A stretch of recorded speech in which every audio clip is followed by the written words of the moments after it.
Bonjour Estelle Prusquer, vous êtes responsable de la filière média à Sciencescom et je viens vous poser quelques questions concernant le HIBLAB 2014.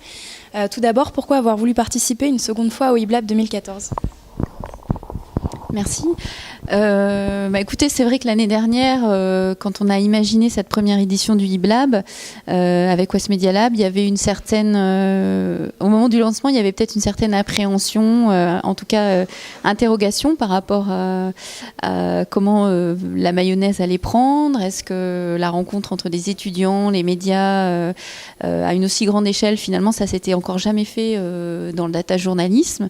Et après une année, la richesse des enseignements, l'enthousiasme autour des réalisations, c'était comme une évidence, quoi. Renouveler cette expérience, la question s'est vraiment pas posée pour cette année. Au contraire, on était vraiment avec cette envie de améliorer, aller encore plus dans la montée en compétences autour des projets en data journalisme et le travail avec les étudiants. Donc non, c'est une évidence. La question s'est même pas posée.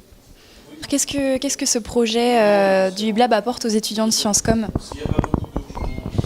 Alors c'est un projet très riche, je dirais, à la fois montée en compétences de nos étudiants sur la pratique data journalistique, mais aussi en matière de gestion de projet. Donc, puisque les journalistes communicants sont sur ce type de réalisation vraiment coordinateurs, ils ont cette vision en fait à la fois au niveau de l'éditorialisation et ils doivent accompagner le projet tout au long en travail avec les deux autres écoles.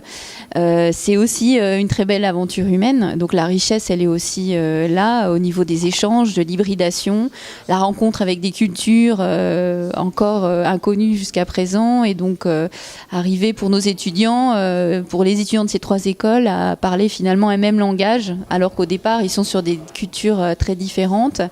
Et puis une rencontre avec des médias, des professionnels, donc à la fois d'autres générations, d'autres pratiques et la vraie rencontre avec les professionnels des médias. Donc ça, c'est vraiment quelque chose aussi de très riche au niveau de l'expérience du HIBLAB. Alors est-ce que justement les étudiants de Sciencescom connaissaient le data journalisme avant de participer au HIBLAB ? Alors, le data journalisme, ils ont fait connaissance pour la plupart avec le data journalisme peu avant le HIBLAB, puisque un peu avant le démarrage des ateliers, on leur présente le data journalisme, on leur présente un peu aussi un historique, on leur montre beaucoup de réalisations en data journalisme et on leur présente le projet.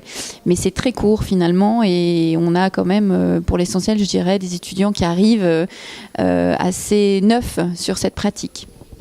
Quelle valeur ajoutée apportent les étudiants de Sciencescom au projet ?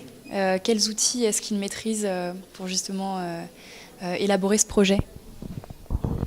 Alors en termes de valeur ajoutée, ils apportent leurs compétences de journalistes communicants, donc à la fois cette dimension vraiment d'éditorialisation, de raconter une histoire en utilisant des données.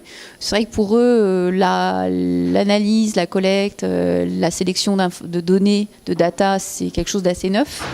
Mais ils ont une vraie compétence en tout cas derrière pour enrichir, raconter des histoires, aller réaliser des interviews, filmer, donc monter des petites vidéos qui viennent aussi enrichir les data visualisations. Dernière question, pour vous, en quoi le HIBLAB doit-il être un exemple à suivre pour les médias et pour les écoles ? Pour toutes les raisons qu'on a déjà avancées au niveau de la richesse des enseignements. Aujourd'hui, on est de plus en plus sur cette tendance aussi à l'hybridation, aux rencontres des compétences. Et donc le HIBLAB, c'est son ADN. C'est vraiment de se rencontrer trois métiers, trois compétences distinctes. Et je crois beaucoup en l'avenir de ces formations. Et puis pour les médias, c'est aussi quelque chose de très riche. On voit entre deux éditions, une vraie montée en compétences des professionnels et journalistes, avec maintenant le data journalisme a commencé à rentrer dans les salles de rédaction de l'Ouest, et là c'est gagné pour nous. Voilà.